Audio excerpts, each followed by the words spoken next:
Selamat pagi, jumpa kembali dalam renungan harian GMI Ebenezer. Hidup orang benar adalah hidup yang mengandalkan Tuhan. Dan setiap orang yang mengandalkan Tuhan akan memperoleh kekuatan yang baru setiap hari. Kita berdoa. Kami bersyukur ya Tuhan, pagi ini kami boleh menikmati hari baru dan berkat baru yang Kau berikan kepada kami. Kami percaya Tuhan selalu menyediakan yang terbaik bagi kami. Kami juga percaya Tuhan yang hidup, Tuhan yang ada bersama dengan kami, dan Tuhan yang tidak pernah meninggalkan kami adalah Tuhan yang senantiasa menopang kami. Pagi ini kami akan mendengarkan suara-Mu lewat firman-Mu. Tuhan menolong kami. Di dalam dan demi Yesus Kristus kami berdoa dan mengucap syukur. Amin.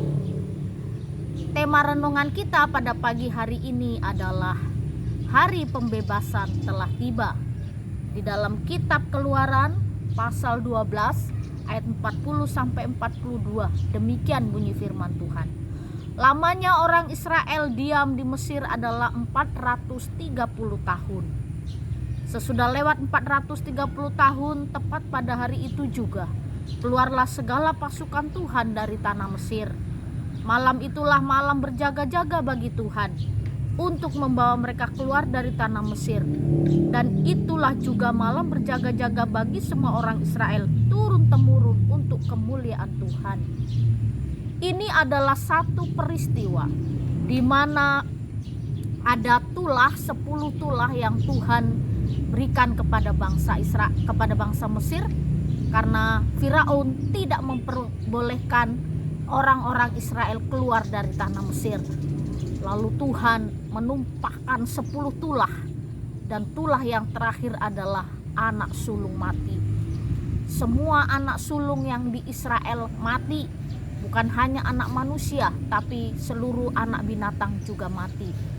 Jadi terjadi satu tragedi yang sangat luar biasa, tangisan jeritan di antara orang Mesir. Nah, setelah peristiwa itu, bangsa Israel keluar dari tanah Mesir. Firaun memperbolehkan bangsa Israel keluar dari tanah Mesir. Lalu pada peristiwa kematian anak-anak sulung, bagaimana dengan keadaan orang Israel?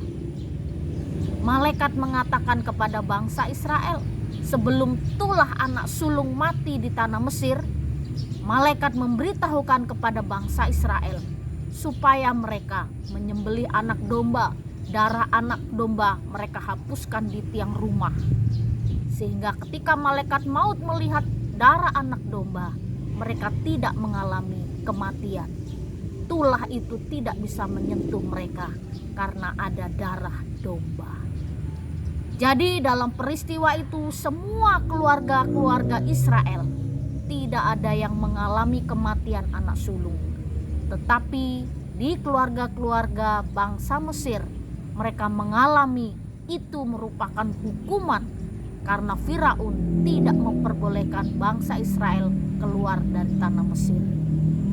Bapak, Ibu, serta saudara-saudari, bangsa Israel hidup dalam penindasan selama 430 tahun. Waktu yang cukup lama. Waktu yang begitu menyiksa orang Israel, sehingga semena-mena bangsa Mesir menindas bangsa Israel. Tuhan tidak membiarkan umat pilihannya, bangsa kesayangannya mengalami penindasan dan penderitaan. Lalu Tuhan membawa mereka keluar dari tanah Mesir dengan mengutus Musa sebagai pemimpin. Dalam peristiwa ini ada satu hal yang kita dapatkan, bahwa Allah yang kita sembah adalah Allah yang sama, yaitu Allah yang membawa bangsa Israel keluar dari tanah Mesir. Dan Allah yang sama itu juga Allah yang penuh dengan belas kasihan, Allah yang tidak mau umatnya mengalami penderitaan, kesengsaraan. Oleh karena itulah Tuhan memberikan kemerdekaan, kebebasan kepada mereka dengan membawa mereka keluar dari tanah Mesir. Bapak, Ibu, serta saudara-saudari yang dikasihi oleh Tuhan kita Yesus Kristus, hari kebebasan itu telah tiba. Hari kemerdekaan itu telah tiba. Tuhan yang memberi hari kebebasan, Tuhan yang memberi hari kemerdekaan kepada bangsa Israel. Demikian juga kita sebagai umat Allah, anak-anak Allah, hari kemerdekaan, hari kebebasan Tuhan akan beri di tengah-tengah hidup kita. Ketika dalam persoalan, pergumulan, penindasan, tekanan hidup karena ekonomi, karena kesulitan-kesulitan, dan karena pergumulan-pergumulan yang terjadi di tengah-tengah kehidupan kita, Tuhan tidak akan membiarkan kita menghadapinya sendiri. Tuhan akan menolong kita. Tuhan akan menopang kita. Tuhan akan menuntun setiap langkah hidup kita. Bapak, Ibu, pada suatu hari ada seorang anak yang dia memelihara anjing. Dari kecil anjing ini dia pelihara. Dia begitu sayang, dia begitu mengasihi. Kalau dia pergi dari manapun, dia selalu bawa makanan untuk anjing. Lalu kalau dia pergi, dia selalu bertanya, apa kabar anjing saya? Karena dia saking sayangnya, perhatiannya kepada anjing tersebut. Lalu suatu hari anjingnya ini masuk got, tidak bisa keluar.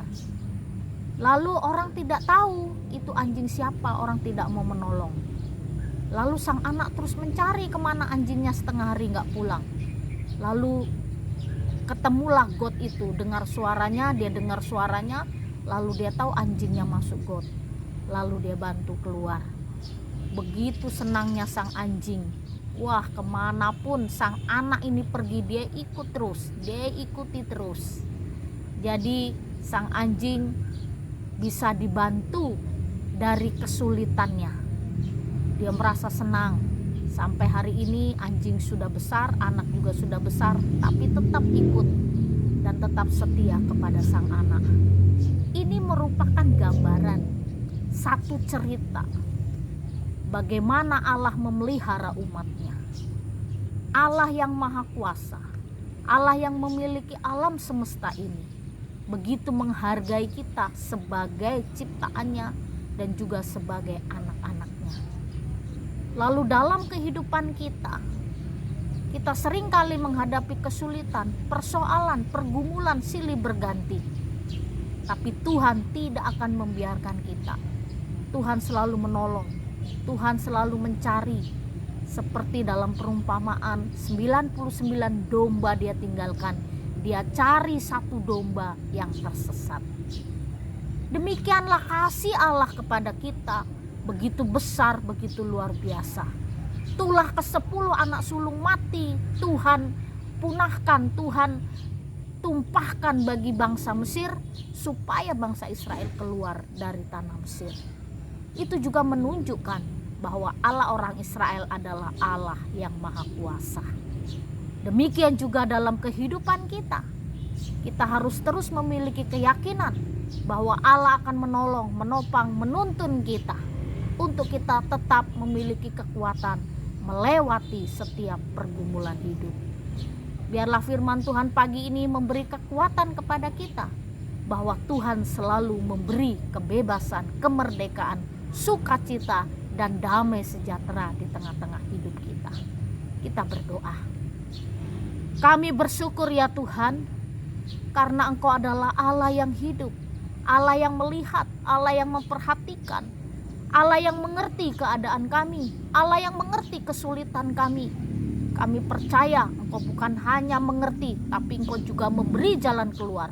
Engkau memberi kebebasan kepada kami, sehingga kami terus merasakan sukacita dan damai sejahtera hidup di dalam Tuhan. Kiranya kasih dan anugerah-Mu terus memberi kekuatan kepada kami untuk terus berpengharapan kepadamu. Terima kasih ya Tuhan, di dalam dan demi Yesus Kristus kami berdoa dan mengucap syukur. Amin. Selamat pagi, Tuhan Yesus memberkati. Bejana kasih-Mu, ajarku setia, seturut kehendak-Mu. Ini aku Tuhan, bentuklah hidup hidupku, ajarku mengenal seluruh rencana.